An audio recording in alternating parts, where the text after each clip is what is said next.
Okay, bit of a change of scenery today. I'm in the garage, or garage as I might slip into calling it every now and then, to do some tests. And I've been testing a camera here today, and since I've got all the lights and tripods and all the kind of stuff down here already, I thought I might as well do this part to camera from the same location. Now the camera that I'm testing is the Yi M1. The Yi camera range includes the Yi action camera, which was an excellent little action camera, still is. The Yi 4K action camera, again, brilliant action camera, loved by loads of people. And they also do a Yi dash cam, which I've tested. There's a Yi home camera, like a Wi-Fi camera, a whole range of cameras. And now they've decided to bring out a Micro 4/3 camera. Now, a lot of people ask me, am I going to review it? I got a lot of emails about this, and initially I wasn't. And the reason being, I had a look online and see how much it costs, and of course the price was quite considerable given the type of camera it was. And I couldn't really get much use out of it. The reason being, it doesn't have a couple of things that I really need in a camera if I'm going to spend this amount of money. It does 4K video, that's a great plus, that's something I need, but it doesn't have an articulating screen on the back, a tiltable screen, and that's essential for me. I'll explain more on that later. And it doesn't have a microphone input. In fact, it's a little bit kind of stripped back, I think, as a camera. One thing it does have though is a Sony 20 megapixel sensor. It's the latest sensor, so it's capable of taking really good quality images. It just doesn't have all the features I need. So I had to think, well, I can't really justify, and just left it there.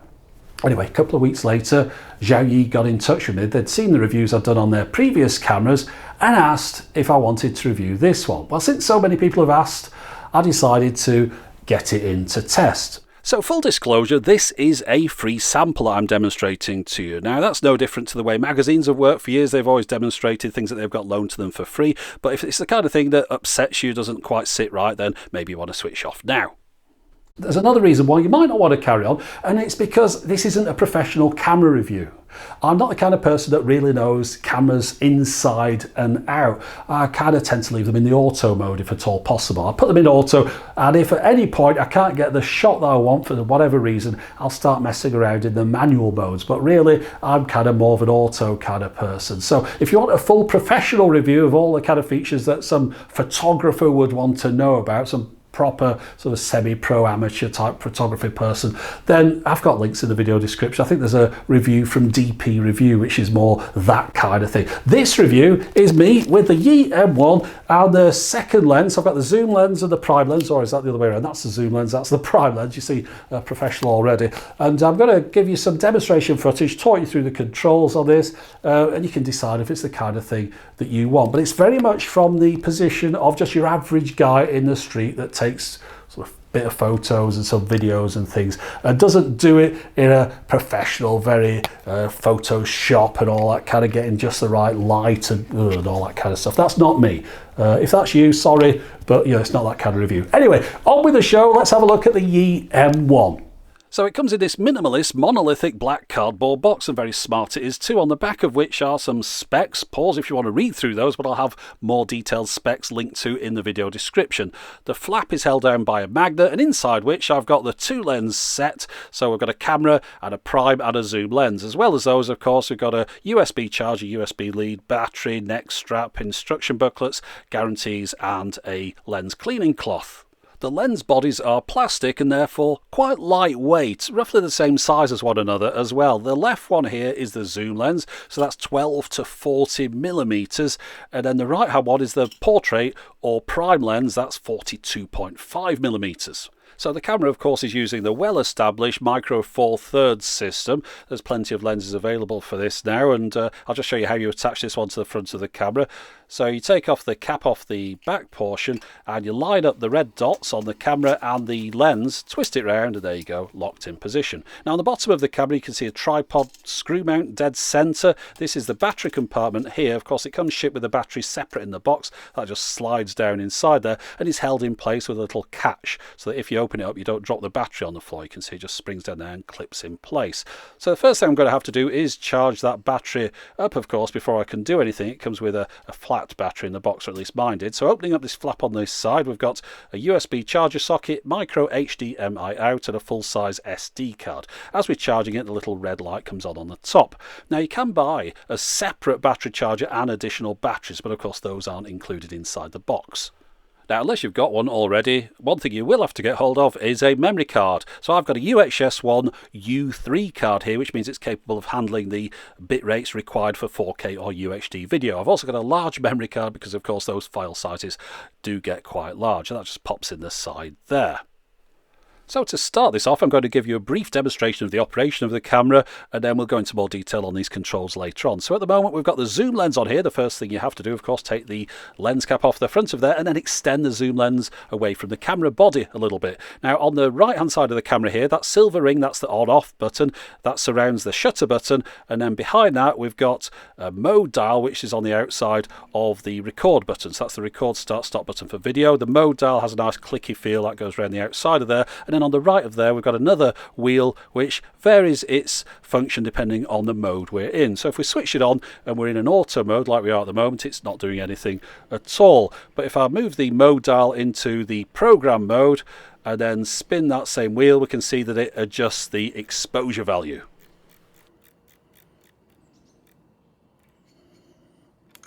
The rear of the camera is dominated by that large screen, and of course it is a touch screen, so it does come into play when you're adjusting some of the settings. For example, here we're adjusting the shutter speed with the wheel at the top right, but if we tap at the bottom left on the exposure value, the wheel will now adjust that. You'll be glad to know that that screen is nice and bright and clear outdoors, even in sunlight, which is of course a necessity because this camera doesn't have a viewfinder. So after I'd had the camera for a couple of days and got used to the controls, I quickly took it out to Liverpool when I saw that it was a nice sunny day to get some test footage. And I used the prime lens and the zoom lens. I also tried quite a few of the different modes, such as the panorama stitching mode, which seemed to work well. Also the HDR mode, as you can see on this picture here. Then there's some other ones where you can try sort of vivid and black and white, and there's another black and white which is like a harsher one as well. Overall, pretty happy with the results I was getting from the photos. No problems at all. To get used to the different lens focus lengths though. But one thing I wasn't particularly happy with though was video. Here's an example of a video that I took right at the beginning, and I noticed it was very shaky. Now, I did have the image stabilisation turned on, or at least I thought I had at the time. I'll explain more in a second. I noticed also when you zoom in, you can't zoom smoothly. It's impossible with that plastic lens. It doesn't have a smooth movement to it. It goes in jerks. And also, notice how everything flickers here on the exposure as I go in and out. The camera doesn't sort of keep up with the exposure, and there's a flicker as you zoom in and out, and very shaky as well, of course. Now, it's really nice sharp video, it's 4K, it's lovely and clear, but unfortunately the lack of anti-shake is really disrupting the image. And of course when you put the prime lens on there, it makes it even worse because you've zoomed in quite a long way towards the thing that you were shooting, and there's just this constant wobble that just ruins the image entirely. And notice here as I pan up towards the clock, look at the flickering there on the exposure. It just can't pick an exposure, it's just flickering between two different versions. So yeah, not happy with the video. Definitely something wrong there. And it turns out that there was something wrong. Just a couple of days after I took that footage, a firmware update was issued to correct some of the faults. One of which was the fact that the camera said it had built-in image stabilisation, but it wasn't working. They issued that in a firmware update which added electronic image stabilisation, but it only works in video modes below 4K. It doesn't stabilise 4K. And then there are a couple of other fixes which hopefully resolve some of those issues I was having with exposure. But that of course means that I need to retake all my test footage. So before I go into that, let's just talk about the two lenses that I got for a minute, because you can get this camera with a one lens kit or with both of them. So it's better off if I demonstrate them to you so that you get a good idea as to what each one does. Right, so I've put together this over elaborate setup. What we've got here is you're looking through a Sony RX10 Mark II at the moment. That's the camera that I normally use to shoot my videos with. The camera in front here is the M1. On the M1, I've got the prime lens. That's the 42.5mm fixed lens. And I want to demonstrate the field of view that you get with this lens. So I've got another camera behind looking at both of these cameras just to show you where they are in relation to one another. And I'm going to step back and we'll see how much you can get in shot on the prime lens. So I'll just keep moving back. I've got a tape measure on the floor here. I'll go back to my 10-foot mark, and there we go. So now I should be in shot, and so this is the prime lens, remember. So I should be in focus, and the objects behind should be slightly soft. I'm not saying really soft, but just slightly out of focus. Hopefully it's focused on me. Maybe if I make a big shape in the middle, it'll spot me a little bit easier. But now we'll swap over to the zoom lens and just redo those parts of the test as well. Okay, so I've got the zoom lens on now and it's set in its maximum wide angle mode. Now on the front of it, it says it goes from 12 to 40 millimeters. Now remember, the prime lens we had was 42.5 millimeters. So in effect, a fully zoomed in zoom lens isn't quite as zoomed in as the prime lens. So that means that when I step back to my 10-foot mark here, that the prime lens, where I could just get myself in shot, now obviously you can see quite a bit more around me. Now you don't get that same sort of shallow depth of field that you got before, where things start to go a little bit soft behind me, and that's the payoff. However, it is a much more usable lens because you can come quite a bit closer to the lens and still get things in shot. So if you're out and about on holiday or whatever, you wanted to take a variety of pictures, much easier to go around with that zoom lens, and you can either take a wide angle shot or a zoomed in shot, whereas the prime lens, a little bit more specific. You have to kind of really set up the scene that you want to take. You quite often find if you've got the prime lens on and you're out and about, you pick it up to take a picture and the thing's just too close and you have to either step back a long way or swap the lenses over. I'll zoom this one into the full zoom and we'll have a look at it. So if I, right, there we go, that's maximum. So if I go back to my 10-foot mark on the floor here, you should get a pretty similar effect to the prime lens, but as I say, you get much more flexibility. Now, whilst both lenses, of course, work in autofocus mode, you can switch over to manual focusing. If you do that on the prime lens, you get these on-screen indicators to adjust the focus. It looks like the prime lens has a focusing ring on it, but it doesn't actually do anything. You have to use these on-screen controls to adjust the focus. Of course, if you want to switch over to autofocus, all you have to do is swipe on the screen here, select the focus mode from the options that are available on the left, and if you're taking video, probably use continuous autofocus. Hold down the button on the front and you should get your shot in focus. Now, if you're using the zoom lens, it's a different operation. This one does actually have a ring on it, so there's no on-screen controls for this one. If you want to focus this one, it's a good old-fashioned twist of the lens. If you want to zoom in, or I should say enlarge or magnify the center part of the screen, press the bottom right button. That goes 2 times or 4 times if you press it twice, which should enable you to get your image perfectly sharp before you take your picture. So you got a bit of a preview there as to how the menu system works. If you swipe left on the screen, you get into the various settings, and if you swipe to the right, you get the options that are available for the shooting mode that you're using at the moment. So I'm in the auto mode, and these are the ones I've got. I can choose portrait, which I presume makes things a little bit softer or something. We've got vivid here, we've got a black and white one, then we've got a harsh black and white as well. Now if we change the shooting mode to one of the others, we get some other options. I'll just go around the dial here.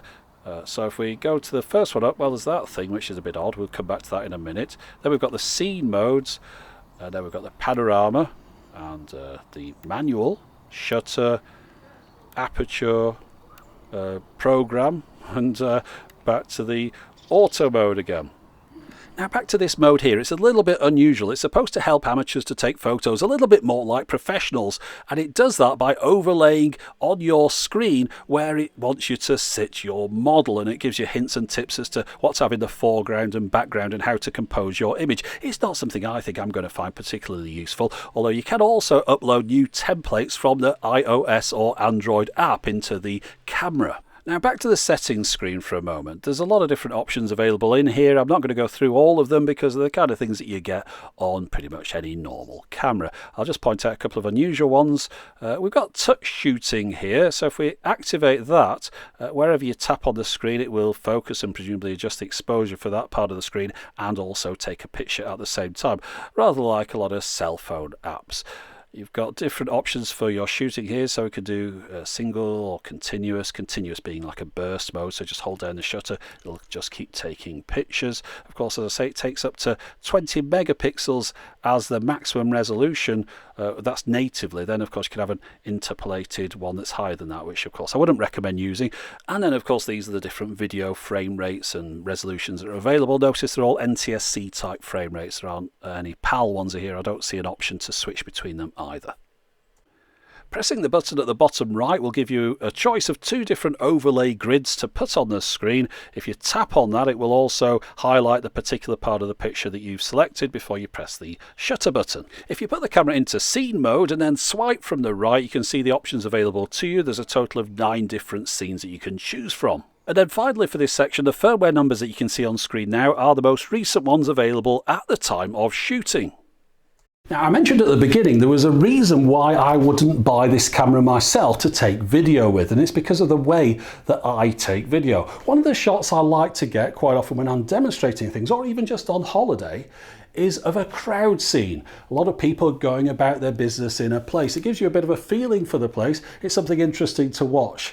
But I don't like to draw attention to myself. I might stand in the middle of a town square or a train station or a shopping centre or a museum, but I don't want everyone to know that I'm taking video of just what's going on. The reason is because people start acting weird if they know that the camera's pointing in their direction. I'll explain. If you get a normal camera like this with a fixed screen on the back, you hold it up here in front of you, and quite often people stop. They go, oh, he's about to take a picture. I'll just wait a second while he takes his picture. And they're waiting like this, like statues. The problem is, I'm not taking a picture, I'm taking video. So my video is of all these people stood either side like this, which just looks really weird. All people look into the camera thinking, what's that guy taking a video of? It's all right if you're taking photos, fair enough, hold it up, snap, put it down again. But the trouble is, even with a viewfinder on or a screen like this, you're holding it up in front of you for perhaps 20, 30 seconds, just getting that shot. And in that time, it causes a bit of a kerfuffle. So the way that I always have to take video is with an articulating screen. It's absolutely essential for me for an articulating screen on a camera I'm taking video on. Now, the way I'd get that shot of that crowd scene without drawing attention to myself, pull the screen out, have it tilted upwards like this so I can see it just looking down, press record, and then just look away. Every now and then just check that I've still got the camera pointing in the right direction, but I'm just sort of looking at the scenery. Oh, what's that over there? Oh yeah, that's very interesting. And people don't tend to stop because they think this camera isn't being used. I'm just holding it while I'm looking at something else. And I get a natural looking crowd scene.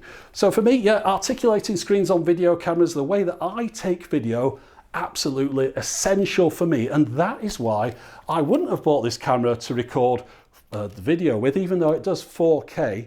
But there's a couple of other reasons why, now that I've got it, I probably wouldn't record video with it handheld. I'll pretty much insist on having it on a tripod. I'll just show you a couple of those things now. And it's because the 2 lenses supplied with the camera don't come with any kind of optical image stabilisation. Therefore, when you're taking video, you're relying on the electronic image stabilisation that's built into the camera body. However, this isn't available in the 4K video mode. You can only use the electronic image stabilisation in lower resolutions, which I think is a big shame, because if you've ever tried taking handheld 4K video, you'll know that image stabilisation is pretty much a necessity. So to demonstrate this and more besides, let me show you some video samples that I took recently. So this is 1080p 60 with the electronic image stabilisation turned on, and we're using the zoom lens. Now of course you're watching this in 30 frames per second because I've put this video out onto YouTube at 4K, but this is just what the 1080p image looks like. Don't worry too much about the frame rate. The electronic image stabilisation definitely takes the edge off any shakes. It's not completely perfect, but if you look at this now, it doesn't look too shaky. Whereas we get into the 4K mode, I've switched off the image stabilisation because of course it's not available, and we notice there's this shake all over the image. I'm really trying my best to hold this camera as steady as I can. It was a little bit cold, perhaps my hand was shaking a tiny bit, but it really looks pretty bad on the screen. If we put the prime lens on here, it looks even worse because of course in effect we're zooming in on the image, so all those little tiny movements of my hand are getting exaggerated even more on the screen. Now you might notice there's a little bit of flickering on some of the shop windows and signs and things here. That's because this is in Europe, and generally we tend to use 50 Hertz. Here's 50 Hertz in Germany. You notice these decorations are flickering a little bit because the 50 Hertz of course is mixing against the 30 frames per second of the 4K video mode that I'm using. We're getting a little bit of a mismatch there, which is causing this flickering effect. And as I mentioned earlier, there's no option in my camera, at least at the moment, to switch it into multiples of 25 or 50. Now, one thing I did notice though, following this around, I didn't seem to get that same flickering in the sky effect I was getting in Liverpool on the previous firmware. So hopefully that issue has been resolved. Unfortunately, one of the issues that wasn't resolved is when you're zooming into something, you do get a flickering on the image. And as you notice here, I can't zoom in nice and smoothly because the plastic lens, the way it rotates just means you have to do it in little segments and it doesn't do it smoothly. You have to kind of grind it around like a pepper pot. So we're not getting a very nice zoom effect on this camera at all. Another thing, nighttime, I did notice it had a little bit of a grain to the image. It doesn't look too bad here, but it is noticeable. I'm in 4K video here again. One thing I will say though, the little microphones on the top of the camera, they are tiny, but they do seem to pick up a decent quality of sound. So let's just have a listen for a moment.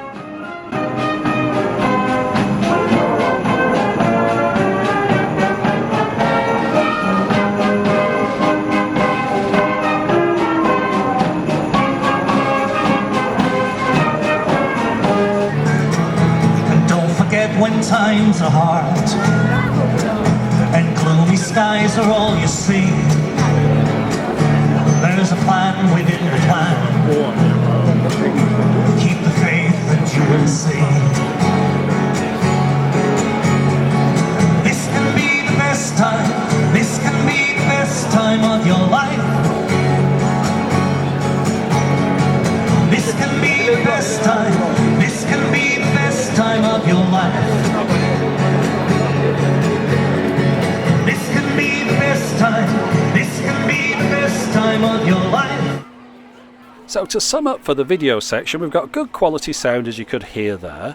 The image quality itself is excellent, lovely and sharp. Unfortunately let down though by those lenses not having built-in optical image stabilisation or the camera letting you use electronic image stabilisation in the 4K video mode.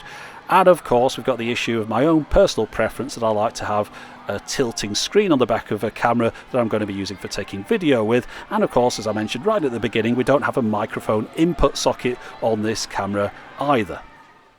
One other thing I think I should mention about the video is that it does crop in quite a little bit on the image that's showing on your screen. Of course, we crop it down to 69, but it also jumps in from there as well. Just have a look here. There, it jumped in towards the centre of the image. Doesn't make too much of a difference on the wider angle zoom lens, as you can see there. I'll just do it again. We'll just press record. Just look how it jumps in towards the centre. So yeah, not too much of a problem on that one, you can live with it. But on the prime lens, if you try and line something up on that and then press record for video, you'll see that it crops in quite a bit. It does tend to cause issues when you think you've got something framed perfectly, then you start the video mode and you find that you're too close. Now, even though the image stabilisation on this camera doesn't work in 4K, and that's what I want to shoot in, I can still use this because indoors I will tend to use it on a tripod. So I'm going to use it as a secondary camera for the studio. There's a little bit of an issue with that though. It's only going to be useful for certain shots because of the screen on the back not being articulated again. See, one shot I quite often do in videos is to have the camera really high up like this, and then pointing almost straight down at the object that I'm working on. So you get a nice overhead view. Well, that'd be fine, except I can't see the screen. Now, obviously you have it at different heights, and maybe some of these heights, somewhere like that, I can see the screen and that will be fine. But it does limit it again, not having that articulated screen. On the other camera I use, I'd have it up here and I'd just tilt the screen backwards so I could see it. Now, I'd like to tell you about the battery life. However, I can't, except for photos. If you're taking photos, it says it'll do up to 380 shots. As far as battery life, though, when taking video, that is something that I'd like to know, but I just couldn't do enough tests to work it out for you. See, the trouble is, when you start recording in the 4K mode, the maximum length of a clip it'll record before it stops recording is a 4 gig, well, 4.27 gig clip, which should be the FAT file limit. That's only 7 minutes 25 seconds worth of 4K or UHD video. Now, if I'm recording in 1080p 60, it goes up to the 29 minutes and 59 seconds mark, which is of course that limit that they have on exporting video recorders and tax rates and things. Bit rates are at the bottom of your screen there as well if you're interested in that. But because I couldn't do a long recording test, I couldn't see how long it took before the battery ran out. Okay, enough about videos. Let's talk about photos. After all, that's going to be most people's primary use for a camera like this. And I suggest it is your primary use if you get this camera as well, because it does take very, very good photos. I was absolutely blown away by the quality of some of the photos I managed to take with this. Now, of course, I've had plenty of different cameras over the years, although I've tended to err more towards cameras that are great at video and perhaps not so good at taking stills. Well, this camera, of course, is the reverse of that, and the stills it takes were some of the best photos that I think I've ever taken. And even though I was just using the lenses that were supplied with it, I got some what I consider pretty outstanding results. So I've been on a bit of a holiday, as you might have been able to make out from some of these photos. So I got some good opportunities to take lots of interesting things, and I'm really glad I did. Some issues though, low light, as you can see here, it does have a little bit of a focusing issue, so I didn't get some photos that I wanted in lower light situations. It took quite a few goes to get some decent sharp ones, although it was possible. It took a little while to focus in some situations. You might want to move into manual focusing in low light, which is something I don't like to do too much. However, in decent light during the daytime, whether using the prime lens or the zoom lens, with this camera you can't really go wrong. And remember, I go around pretty much with the auto mode on taking these photos, and I'm not framing them, taking loads of time over them, and I've took some really pretty good photos I think with this camera. Now, the prime lens has a switch on the side of it that says macro or normal. Now, I wanted to see how close you could actually take a macro photo with this lens, so I got my 1/87th scale model car here, and I took a photo with it in the macro mode. That's about as close as I could get it and get it to autofocus.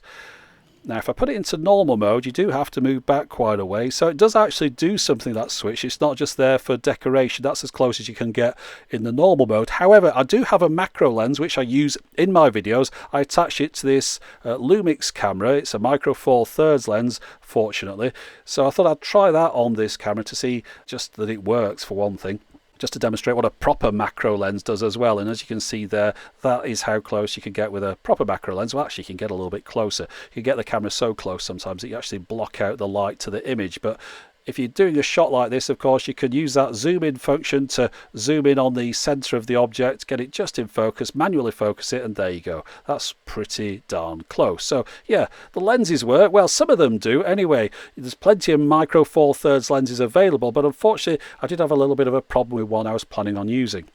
You see, my existing micro 4/3 camera, which I've never really got much use out of, comes with this nice automatic lens on the front, which has a power zoom on it and also has built-in optical image stabilisation.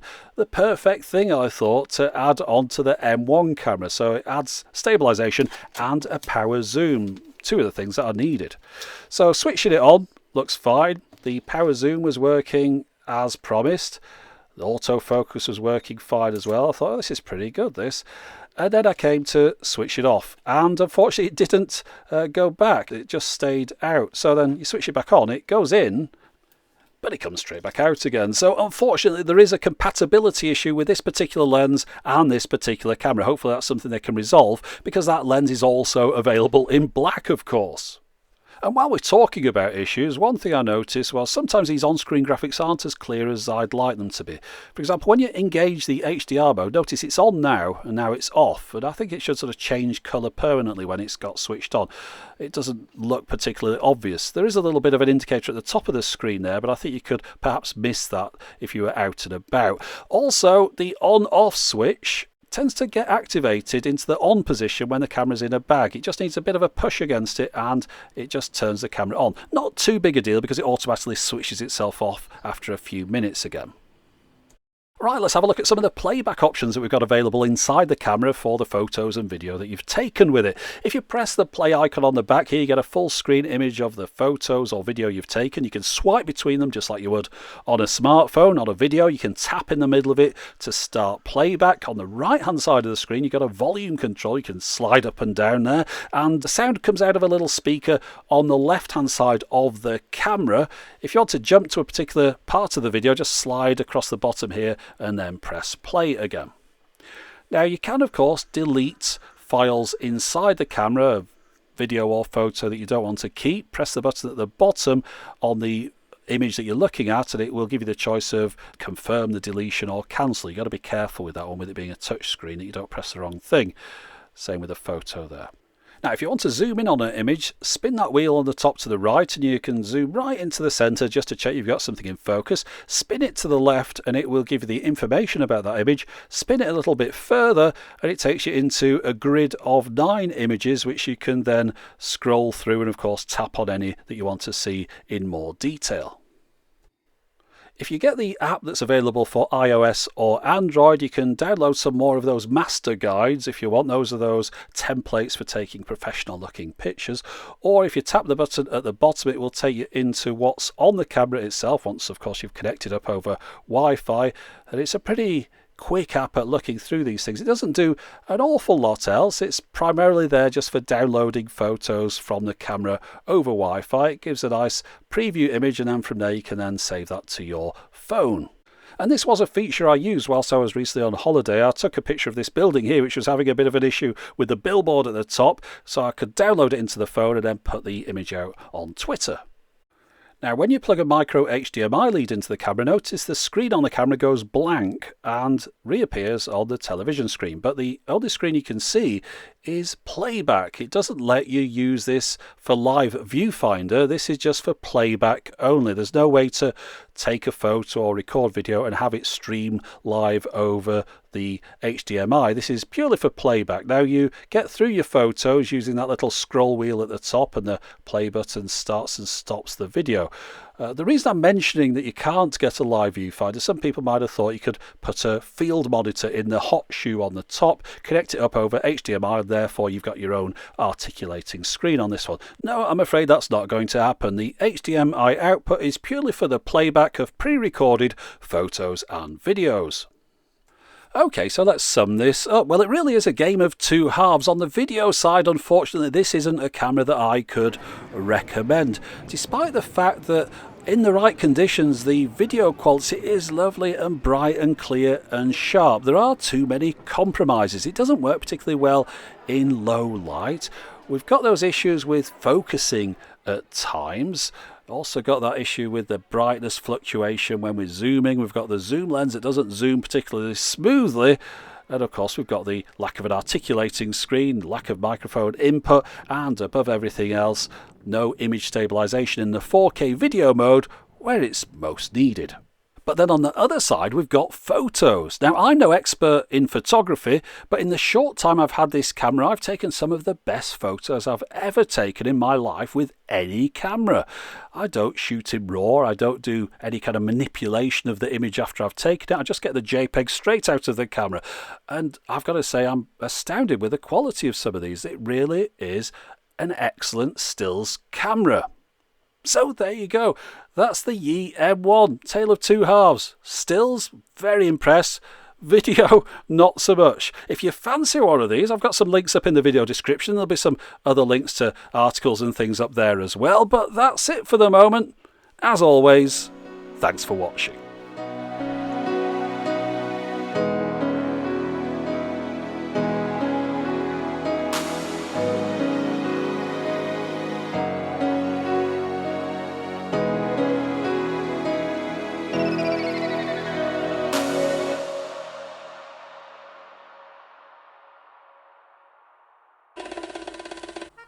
Well, that could have been a lot shorter if he hadn't been all whoopie-doo, look at me, I've got a free camera. Suddenly I'm Vivian Mayer. You do know that you have full control over the video playback, so you can skip any parts you don't want to watch. Yes, of course. So you're really just complaining about your own inability to control your computer properly. Look, I've devised the perfect system for watching videos. Oh, here we go. This'll be good. Hey up! Am I in this one? No, apparently we don't have the time. We've got to hurry this nonsense up and get this finished as soon as possible so he can watch something more important. Fair enough. Those cat videos won't watch themselves. Anyway, I'm off to the laser quest with Alan. How is Alan now? Is he back on his feet? He's a bit unsteady, but I'm going to use him as a human shield. Anyway, gotta get going now. Ta-ra! Okay, so you were telling me about this brilliant system. Oh yeah. So, I find a video about something that I'm not really interested in, and then I skip most of the talky parts in the middle where everything's explained, so then I can ask questions like, what's the battery life like? About something that I'm never going to buy. Oh, okay. That makes perfect sense. I'm glad we cleared that up. See? It's simple. You just need to use a bit more of this. What? Green sponge? No, Stupidity? no, I mean... No, don't tell me. Delusion? No, hold on. Insanity. Yeah, is it insanity?